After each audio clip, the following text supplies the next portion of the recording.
Hello friends, in this video I am going to explain Newton's laws of motion. You know well what is motion. You learned in your previous classes. What is motion and what is rest. If the body changes its position with respect to its surroundings, then you can say the object is in motion. For example, I have a toy car here. Let me suppose it is a real car. It is at a distance of 1 meter from me. The time is passed 1, 2, 3, 4, 5, but the position of the object is same with respect to the surroundings. Then you can say this car is at rest. The same car. Now the time started 1, 2, 3, 4, 5. Now you see with respect to the time and surroundings, here you can say the surrounding is myself. I am the observer here. With respect to me, the position of the object is changed. Then you can say the car is in motion. So that is what the rest and motion. Based on that, you can say the object is at rest or the object is in motion. The main question arises now. What is the natural state of the object? What is the natural state of the object? Whether the object naturally at rest or the object naturally in motion.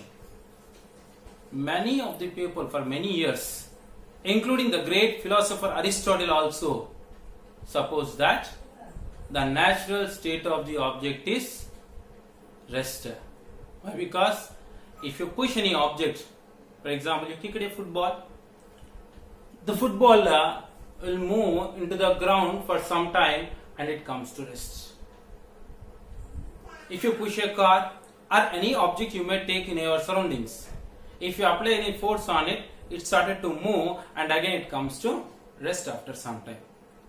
So the Aristotle concluded that the object, natural state of the object is a rest. But later Galileo came forward with two simple ideas. I'll say what are those simple ideas. Imagine you have taken a wooden plank with a slope, right? The wooden plank with a slope.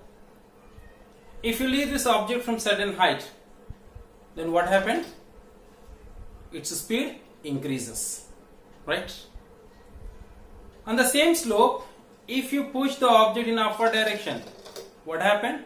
As it goes up, its speed decreases. Now imagine it has no slope.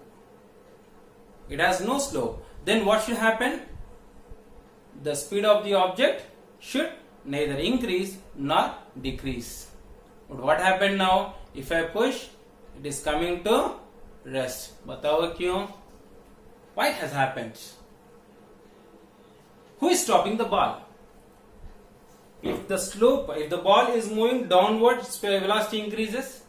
If the object is moving up, its velocity decreases.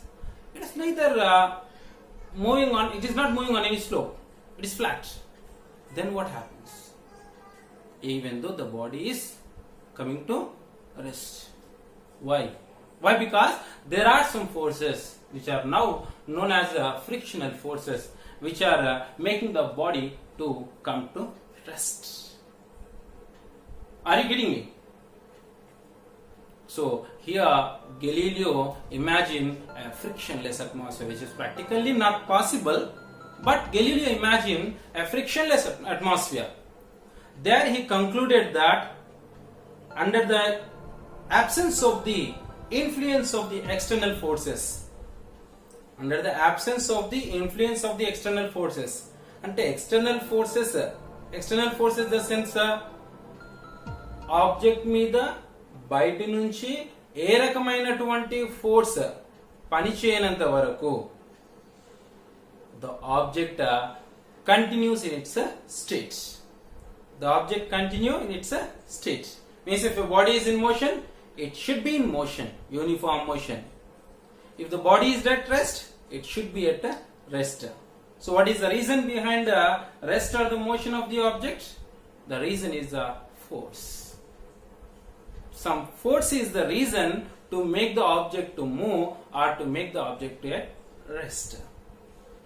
The ideas of this Aristotle and Galileo are developed by Sir Isaac Newton. The Newton proposed three fundamental laws of motion. Three fundamental laws of motion, which are commonly known as Newton's first law, second law, and third law of motion. You know well, you might have listened well about the Newton, who is very known with the acceleration due to gravity. The apple story of the Newton.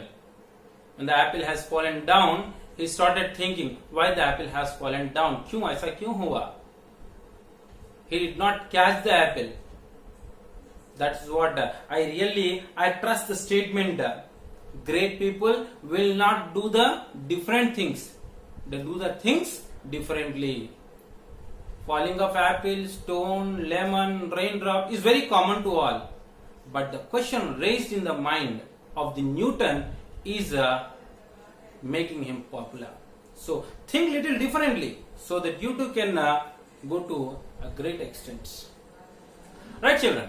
Now come to the Newton's first law of motion. So according to this law, here it is.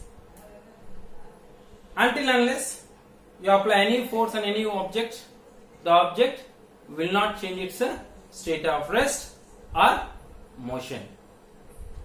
Means here an object I am taking. The object is at rest. How long it will be at rest? How long will it be at rest? Till I apply any force on it, or till any force acted on it, or till anybody pushed it. Right? Imagine nobody has pushed it. Nobody is disturbing it. So then it will be in its same position.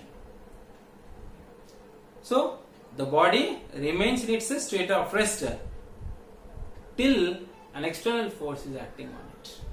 Similarly, if an object is in motion, the object continues in its state of motion unless there is no external force acted on it, like frictional force or any other forces. Right? This concept, this tendency of the object to continue its state of rest is known as inertia. Tendency of a body to continue in its state of rest or a continuous state of rest or motion is known as inertia. Here we have three types of inertia: inertia of rest, inertia of motion, and inertia of direction. Inertia of rest, inertia of motion, inertia of direction. What is inertia of rest? What is inertia of motion? What is inertia of direction? Let me take for example, imagine he is a passenger in a bus. Who is he? Sanitizer bottle. He is a passenger in a bus. I am also co-passenger to him now. He is at rest. I am also at rest. Now the bus has started. As the bus started immediately, then the passenger has fallen back. Yes? Why? What happened here? Here, when the passenger is at rest, his bottom is in contact. His bottom is his legs are in contact with the bus. The bus started to move. Along with the bus, his legs also moved. But the upper portion of the body, that is above the legs, upper portion of the body is trying to stay in that place only. That's the reason what happened, he has fallen back. This is the best example for the inertia of rest. There is another example according to our textbook also. Here I have taken a glass with a coin and I kept a small cord and I kept the coin here. You know well, you might have played it. When I pushed the cord, the coin has fallen in the glass. Right? Fallen or not? Fallen. Fallen in the glass. It shows that the coin has the tendency to continue in its state of rest. The coin has a tendency to continue in its state of rest. It was here. It is not moving along with the cord. The reason is it has a tendency to be in rest. Similarly, whenever you shake a mango tree or a guava tree, then the fruits fall down. The reason tendency of rest, inertia of rest, right? The second one is inertia of motion. Inertia of motion, tendency of a body to continue in its state of motion. Now the passenger, he is the passenger, he has no seat, he is standing. I am sitting. We both are going. Oh God, sudden brake. We are going and sudden brake. We are going like this and due to sudden brake has fallen. So what happened here? When the bus is moving, along with the bus is a lower portion also in motion. The bus has stopped. The lower portion has stopped. But the upper portion still tries to go forward. It is the tendency, inertia of motion. Upper portion, when we stand like this, our legs comes to rest, but our upper portion still continues to move so that we fall to front. This is what we call as the inertia of motion. Similarly, the third one, inertia of direction. When the bus takes a curve, you might have made journey on the Ghat roads. When you go to Sri Shailam or Tirupati, there are Ghat roads. When there are heavy curve, then we bend towards the window, not front or back. We bend towards the window. This is what direct inertia of direction. Right? This is about the inertia of rest, inertia of motion, inertia of direction. Tendency of a body to continue in its state of rest, tendency of a body to continue in its state of motion, tendency of a body to continue its direction. Right? Now come to the second law of motion. And one more thing before going to the second law of motion, this first law is known as law of inertia. As it is saying about the tendency, natural state of the object, it is also known as law of inertia. Now welcome to second law of motion. What is second law of motion? You see, the rate of change of momentum is directly proportional to the force applied by an object. Right? Rate of change of momentum. Here we are getting a new word, momentum. Momentum का मतलब क्या है? What is momentum? What is momentum?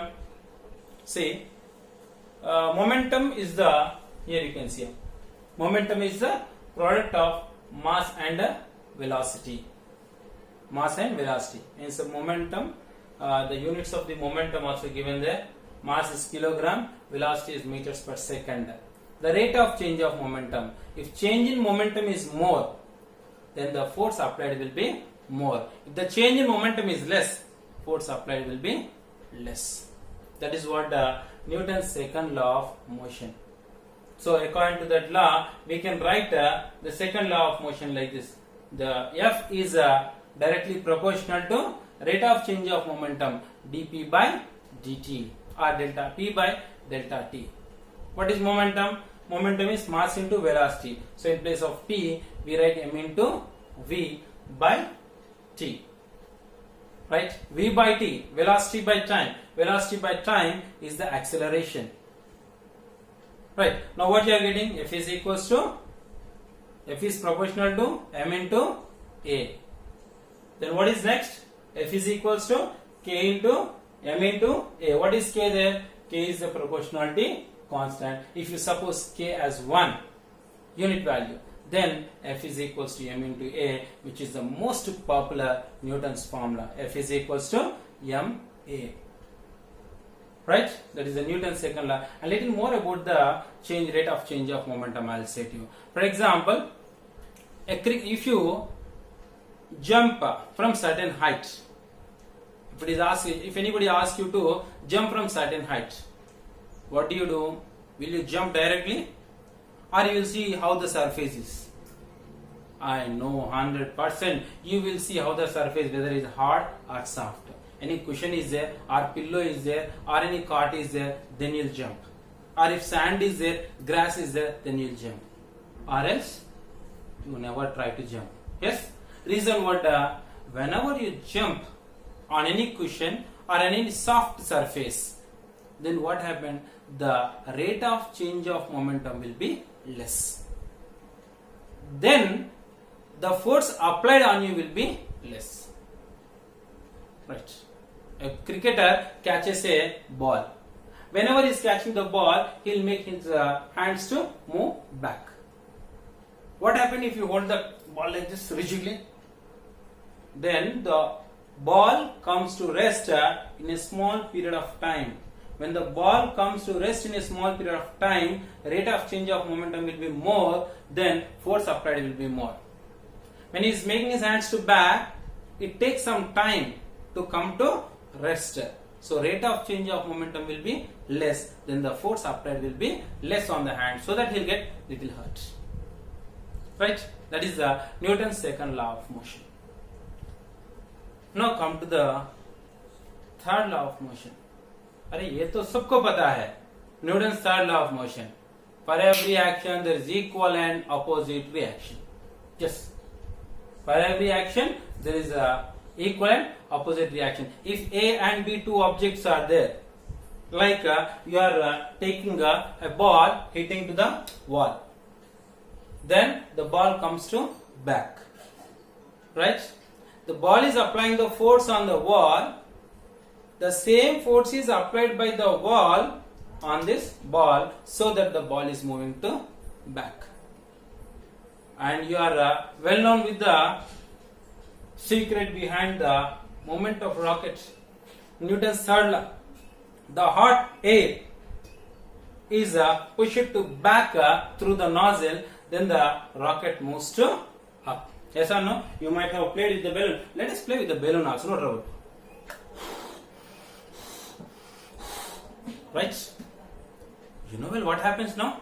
If I leave it, the air which is there in the balloon, it comes to down and the balloon moves to up. Chala gaya.